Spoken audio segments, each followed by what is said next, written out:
جنگ بدر تھی، اس کا اصل سبب کیا تھا؟ چونکہ مسلمان مدینہ شریف چلے گئے تھے اور کفار کو کب یہ گوارا تھا کہ مسلمان سکون کی زندگی وہاں گزاریں. ان کے اندر ایک انتقام کی آگ جل رہی تھی کہ کسی طرح سارے مل کر یک بارگی مدینے پر حملہ کر دیں، مسلمانوں پر حملہ کر دیں اور ان کو صفائے ہستی سے مٹا دیں، دنیا میں اسلام کا نام لینے والا کوئی نہ بچے. اور بڑے جذبے کے ساتھ، بڑی تیاری کے ساتھ یہ لوگ مکہ پاک سے روانہ ہوئے.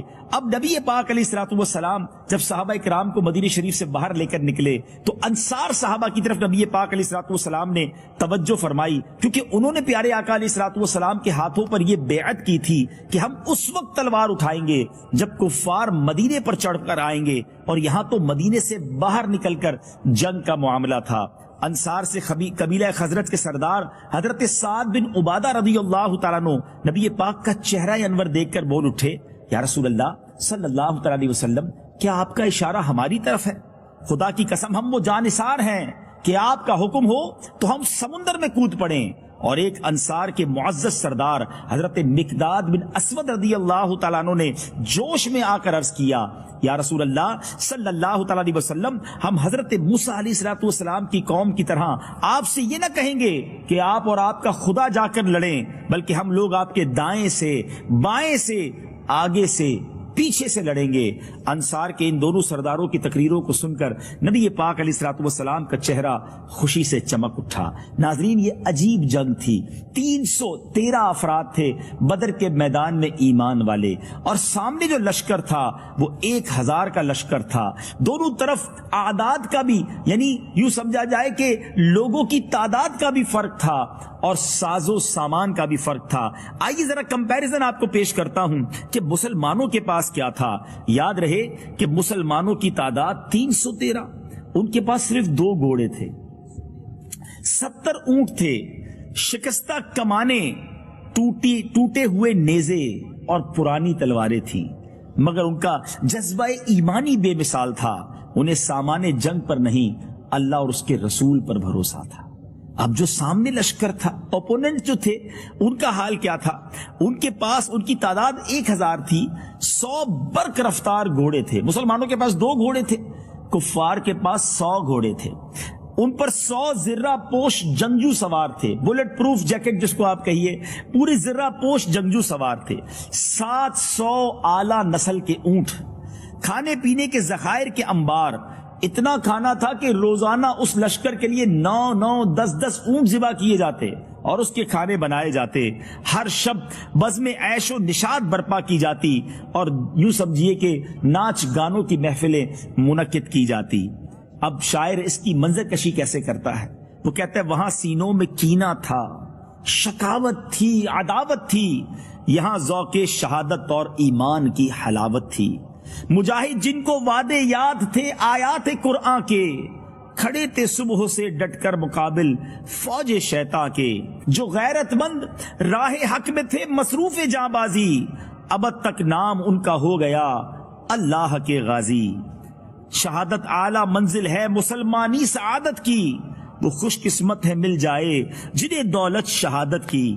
محمد کی محبت دین حق کی شرط اول ہے، اسی میں اگر ہو خامی تو سب کچھ نامکمل ہے. محمد کی غلامی ہے سند آزاد ہونے کی، خدا کے دامن توحید میں آباد ہونے کی. سبحان اللہ، سبحان اللہ. تو بہرحال ناظرین، اسی جذبے کے ساتھ یہ مجاہدین جو تھے، نبی پاک کے ساتھی جو تھے، یہ بدر کے میدان میں پہنچ گئے. اب وہاں نقشہ ہی کچھ اور تھا. اللہ کی مدد کیسے آئی؟ اب ذرا یہ دیکھتے ہیں کہ جب نبی پاک علیہ الصلوۃ والسلام بدر کے میدان میں پہنچ گئے تو وہاں پر جانے سے پہلے کچھ بڑے ایمان افروز واقعات ہوئے. بچوں کو واپس بھیج دیا گیا. بچے بھی آ گئے تھے کہ ہم نے بھی جانا ہے جہاد کرنے، تو انہیں منع کر دیا گیا. انہی میں ایک ننھے منھے سپاہی جو تھے، حضرت سعد بن ابی وقاص رضی اللہ تعالیٰ عنہ کے چھوٹے بھائی حضرت عمیر بن ابی وقاص تھے. ایک ننھے سپاہی حضرت عمیر بن ابی وقاص تھے. جب ان سے واپس ہونے کو کہا گیا تو وہ مچل گئے، رونے لگے. اس طرح بلک بلک پر رونے لگے کہ نبی پاک علیہ الصلوۃ والسلام نے ان کی تڑپ کو دیکھ کر انہیں بھی ساتھ چلنے کی اجازت دے دی. حضرت سعد بن ابی وقاص نے اس ننھے سپاہی کے گلے میں ایک تلوار حمائل کر دی، ایک تلوار گلے میں پہنا دی. اب جب مدینہ پاک سے روانہ ہوئے تو پیارے آقا علیہ الصلوۃ والسلام نے حضرت ابن ام مکتوم رضی اللہ تعالیٰ عنہ کو مسجد نبوی شریف کا امام مقرر کر دیا. اور اب جب مقام روحہ میں پہنچے تو منافقین اور یہودیوں کی طرف سے کچھ خطرہ محسوس فرمایا، اس لیے آپ نے حضرت ابو لبابہ بن عبد المنذر کو مدینے کا حاکم مقرر کر کے مدینہ شریف واپس بھیج دیا. یعنی وہاں بھی مدینہ شریف کی حفاظت کا بھی انتظام کیا گیا. اب جب بدر کی طرف چلے اور وہاں جیسے کہ میں نے بتایا کہ وہاں 1000 کا لشکر ہے، یہاں 313 کا لشکر ہے. اب وہاں جانے کے بعد کفار قریش جب بدر میں پہنچے، انہوں نے پہلے ہی یعنی کفار قریش نے کیا کیا، مسلمانوں سے پہلے ہی بدر میں پہنچ گئے اور بڑی آسان سی سیکیور جگہ پر قبضہ کر لیا. نبی پاک علیہ الصلوۃ والسلام شام کے وقت بدر پہنچے تو حضرت علی، حضرت زبیر، حضرت سعد بن ابی وقاص رضی اللہ تعالیٰ کو پہلے میدان کی طرف بھیجا تو دیکھے کہ کفار قریش کے بارے میں خبر لائیں. تو ان حضرات نے قریش کے 2 غلاموں کو پکڑ لیا جو لشکر کفار کے یہ پانی بھرنے پر مقرر تھے. نبی پاک علیہ الصلوۃ والسلام نے پوچھا کہ بتاؤ وہاں کون کون سردار آیا ہے، قریش کے بڑے لوگوں میں سے کون کون آئے ہیں؟ تو اس نے بتایا کہ عتبہ بن ربیعہ، شیبہ بن ربیعہ، ابو البختری، حکیم بن حزام، نوفل بن خویلد، حارث بن عامر، نضر بن الحارث، زمعہ بن الاسود، ابو جہل بن حشام، امیہ بن خلف، سہیل بن عمر بن عبد، عباس بن عبد المطلب وغیرہ سب اس لشکر میں موجود ہیں. یہ جب فہرست نبی پاک نے سنی تو کیا تاریخی اعلان فرمایا.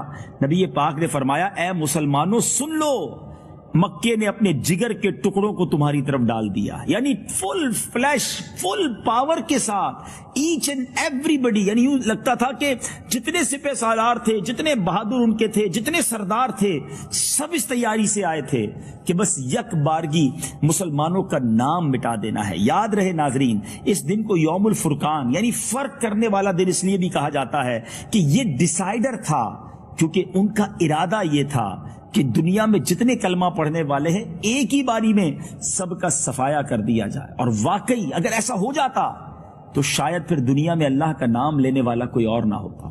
آگے آپ سنیں گے کہ نبی پاک نے جب بدر کی رات وہ تاریخی دعا فرمائی، اس میں الفاظ بھی کچھ اسی طرح کے تھے، مگر پھر رب نے کس خوبصورت انداز میں اپنے حبیب علیہ الصلوۃ والسلام کی مدد کی، وہ بھی آپ آگے سنیں گے. اب مسلمانوں کی باری آئی، وہ میدان بدر میں پہنچے تو جو جگہ انہیں ملی وہ ریتیلی تھی، اتنی ریتیلی تھی کہ گھوڑوں کے پاؤں دھستے تھے. پانی بھی نہیں تھا قریب، کوئی چشمہ بھی نہیں، کوئی کنواں بھی نہیں. تو اب نبی پاک علیہ الصلوۃ والسلام سے ایک صحابی نے پوچھا کہ حضور جہاں آپ ٹھہرے ہیں یہ وحی آپ کو ہوئی ہے یا ٹھہرنے کی یا کوئی فوجی تدبیر ہے؟ نبی پاک علیہ الصلوۃ والسلام نے فرمایا کہ اس بارے میں مجھے کوئی وحی نہیں اتری ہے. پیارے آقا علیہ الصلوۃ والسلام سے انہوں نے عرض کیا کہ حضور پھر ایسا کرتے ہیں کہ پانی کے چشموں کی طرف چلتے ہیں. پیارے آقا علیہ الصلوۃ والسلام نے ان کی رائے پر عمل کیا، تھوڑا آگے گئے. لیکن اب کیا ہوا کہ خدا کی شان کے جس میدان میں پیارے آقا علیہ الصلوۃ والسلام موجود تھے وہاں پر بارش ہو گئی. یعنی یہ مدد کی گئی، وہ ریت جو تھی وہ جم گئی، وہ جگہ یوں سمجھیے کہ ایسی سٹیبل ہو گئی کہ جہاں کھڑا ہونا اور لشکر کو لینا آسان ہو گیا. مسلمانوں نے اس بارش کے پانی کو روک کر حوض بنا لیے، پانی جمع کر لیا. یہ پانی وضو اور غسل کے کام آیا. سبحان اللہ. اور اسی بارش کی وجہ سے جو ان کی پکی زمین تھی اب وہ چکنی ہو گئی. وہاں غیر مسلموں کو تکلیف پہنچی، ان کو اسٹیبل ہونا مشکل ہو گیا. سبحان اللہ. قرآن میں اس بارش کا بھی ذکر ہے، اللہ نے اس مارکے سے پہلے بارش کے ذریعے کیسے مدد فرمائی. آئیے قرآن پاک کی سورہ انفال کی اس آیت کی تلاوت سنیے اور ترجمہ سنیے. وَيُنَزِّلُ عَلَيْكُم مِّنَ السَّمَاءِ مَاءً لِّيُطَهِّرَكُم بِهِ وَيُذْهِبَ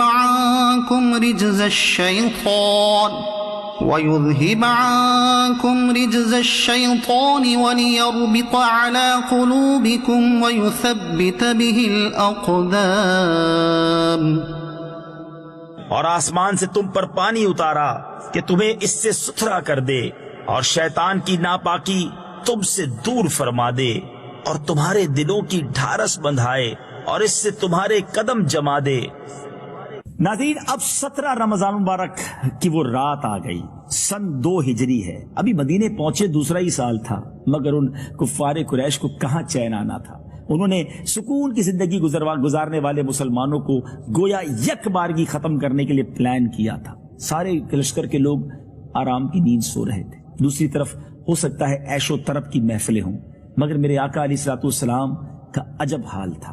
نبی پاک اس رات اللہ کی بارگاہ میں ساری رات دعا میں مصروف رہے، التجاؤں میں مصروف رہے۔ صبح نمودار ہوئی تو نبی پاک علیہ الصلوۃ والسلام نے لوگوں کو نماز کے لیے بیدار فرمایا، پھر نماز کے بعد قرآن کی آیتیں سنا کر سب کے جذبے اور ولولے کو ایسا بڑھایا کہ ایک ایک نبی پاک کا ساتھی اپنا قطرہ قطرہ دین اسلام کے لیے بہانے کے لیے تیار ہو گیا۔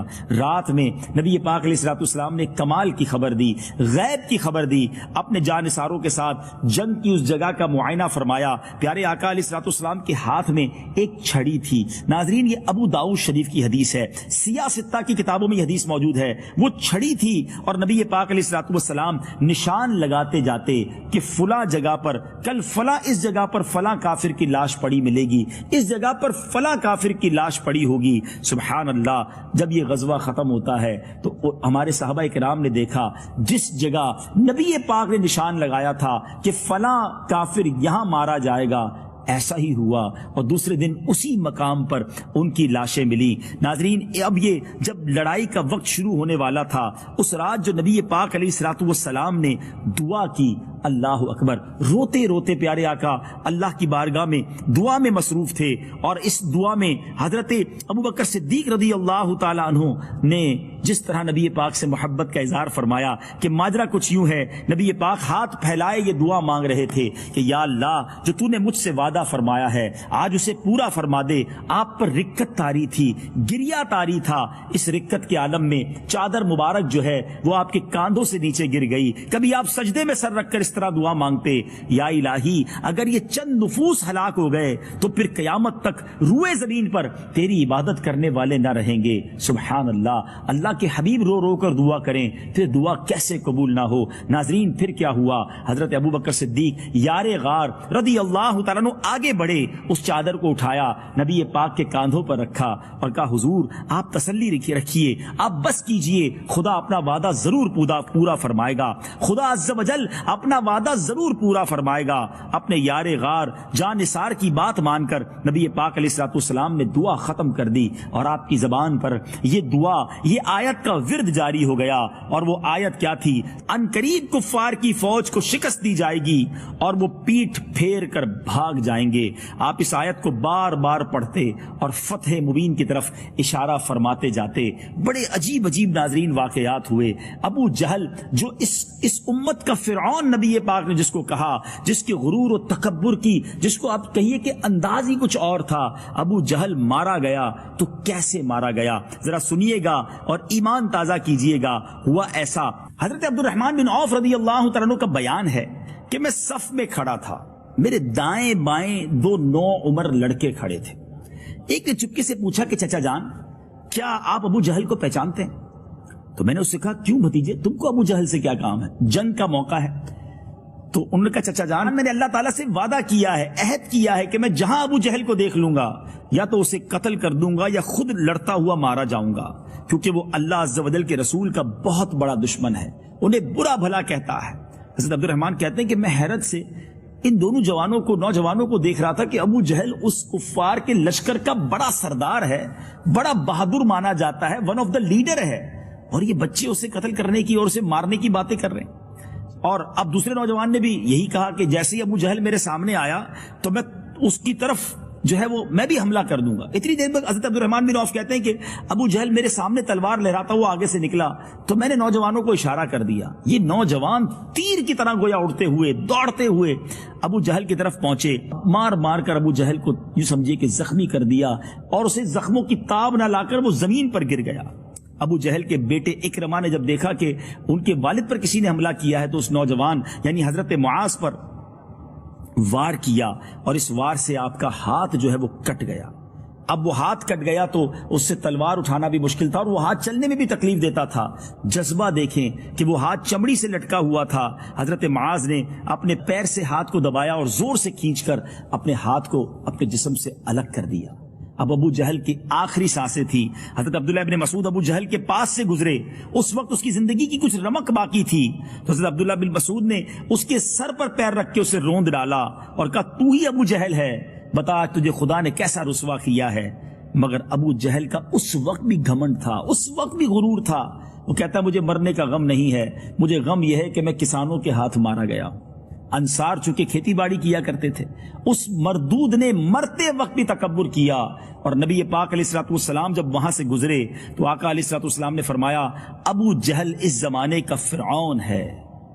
ناظرین، بڑے بڑے نامور، بڑے بڑے سورما آئے تھے مسلمانوں کو ختم کرنے، مگر ہوا کیا؟ وہ لڑائی ہوئی کیسے؟ اب ناظرین، اس مارکے کا بنا کیا؟ لڑائی مسلمانوں نے جیتی کیسے؟ اعداد بھی کم تھے، اسلحہ بھی کم تھا، مگر آقا کی دعائیں جو تھیں، سیدی اعلیٰ حضرت لکھتے ہیں نا، اجابت نے جھک کر گلے سے لگایا، بڑی ناز سے جب دعائے محمد۔ نبی پاک علیہ الصلوۃ والسلام کی دعا کا صدقہ یہ ہوا کہ اللہ تبارک و تعالیٰ نے آسمان سے فرشتوں کی مدد بھیجی۔ پہلے 3000 فرشتے اور پھر 5000 فرشتے نازل ہوئے۔ اب فرشتے نظر تو کہیں نہیں آتے تھے، مگر مسلمان جب تلوار اٹھاتے، اس سے پہلے کہ کسی کافر کی گردن تک پہنچتی، وہ سر پہلے سے کٹ جاتا، اور صحابہ کرام آ کر نبی پاک سے عرض کرتے کہ حضور ہمارے وار کرنے سے پہلے ہی سامنے والا دنیا سے چلا جاتا ہے۔ تو نبی پاک علیہ الصلوۃ والسلام نے فرمایا کہ یہ تیسرے آسمان سے تمہاری مدد آئی ہے، یہ فرشتوں کا کارنامہ ہے۔ عتبہ، شیبہ، ابو جہل وغیرہ کفار کے جو سردار تھے، جب ان کی ہلاکت ہونے لگی، وہ دنیا سے جانے لگے، تو کفار مکہ کی کمر ٹوٹ گئی۔ اب وہ بے سر و سامانی میں، جس کو آپ کہتے ہیں نا، حواس باختہ ہو کر دوڑنا شروع ہوئے۔ 70 مارے گئے، 70 گرفتار ہوئے۔ مسلمانوں کی طرف سے بھی تقریباً 14 شہادتیں ہوئیں۔ شہدائے بدر کون کون سے ہیں؟ آئیے مبارک ہستیوں کے نام بھی سنیں۔ حضرت عبیدہ بن الحارث، حضرت عمیر بن ابی وقاص، حضرت ذو الشمالین، حضرت عاقل بن ابی بکیر، حضرت محجع، حضرت صفوان، حضرت سعد بن خیثمہ، حضرت مبشر بن عبد المنذر، حضرت حارثہ بن سراقہ، حضرت معوذ بن عفراء، حضرت عمیر بن حمام، حضرت رافع بن معلا، حضرت عوف بن عفرا، حضرت یزید بن حارث رضی اللہ تعالی عنہم اجمعین۔ ان شہدائے بدر میں سے 13 تو میدان بدر ہی میں شہید ہو گئے، مگر حضرت عبیدہ بن حارث رضی اللہ تعالیٰ عنہ چونکہ بدر سے واپسی پر منزل صفرا میں انہوں نے وفات پائی، اس لیے ان کی قبر مبارک منزل صفرا میں ہے۔ اب ان بڑے بڑے جو جرنیل تھے، ان کو اس ایک گھڑے میں ڈال دیا گیا، اور گھسیٹ کر گھڑے میں ڈال کر اس گھڑے پر مٹی ڈال دی گئی۔ اب ناظرین، نبی پاک علیہ الصلوۃ والسلام نے ان گھڑے والوں سے، ان مردوں سے کیا خطاب فرمایا؟ جب نبی پاک اس گھڑے کے کنارے پر پہنچے تو آقا علیہ الصلوۃ والسلام نے مقتولین کا نام لے کر، یاد رہے یہ وہ ظالم تھے جنہوں نے نبی پاک کو بہت ستایا تھا، بڑی تکلیفیں دی تھی، صحابہ کرام کی زندگی اجیرن کر دی تھی، مکہ چھوڑنا پڑا تھا۔ آپ سوچئے کس تکلیف میں مکہ چھوڑا ہوگا نبی پاک اور صحابہ کرام علیہم رضوان نے۔ میرے آقا نے ان گھڑے والوں کے نام لے لے کر فرمایا، اور فرمایا اے عتبہ بن ربیعہ، اے شیبہ بن ربیعہ، اے فلاں، اے فلاں، کیا تم لوگوں نے اپنے رب کے وعدے کو سچا پایا؟ بے شک ہم نے تو اپنے رب کے وعدے کو بالکل ٹھیک سچ پایا۔ حضرت عمر فاروق رضی اللہ تعالیٰ عنہ نے جب دیکھا کہ نبی پاک علیہ الصلوۃ والسلام کفار کی لاشوں سے خطاب کر رہے ہیں تو تعجب کیا اور عرض کی حضور یا رسول اللہ، آپ ان بے روح جسموں سے کلام کر رہے ہیں؟ تو نبی پاک علیہ الصلوۃ والسلام نے ارشاد فرمایا، اے عمر، قسم خدا کی جس کے قبضہ قدرت میں میری جان ہے، تم زندہ لوگ میری بات کو ان سے زیادہ نہیں سن سکتے، لیکن اتنی بات یہ ہے کہ مردے جواب نہیں دے سکتے۔ یہ میں نے آپ کو بخاری شریف کی حدیث سنائی ہے، شاید اس حدیث سے بہت سارے کنفیوژن ختم ہو جائیں گے۔ ناظرین، بخاری شریف کی اس حدیث سے کیا شاندار مسئلہ ثابت ہوا، شاید بہت ساری کنفیوژن ختم ہو جائیں گی۔ جب کفار کے مردے سنتے ہیں تو پھر مومنین، خصوصاً اولیاء، شہداء، انبیاء وفات کے بعد یقیناً ہمارے سلام سنتے ہیں، ہماری فریادیں سنتے ہیں۔ نبی پاک علیہ الصلوۃ والسلام نے جب کفار کی مردہ لاشوں کو پکارا تو پھر خدا کے برگزیدہ بندوں یعنی ولیوں، شہیدوں اور نبیوں کو ان کی وفات کے بعد پکارنا بھلا کہاں ناجائز ہوگا؟ بلکہ اب تو بڑا آسان ہے سمجھنا۔ نبی پاک کی ایک بڑی پیاری دعا ہے جو قبرستان میں پڑھنے والی ہے۔ آقا علیہ الصلوۃ والسلام جب مسلمانوں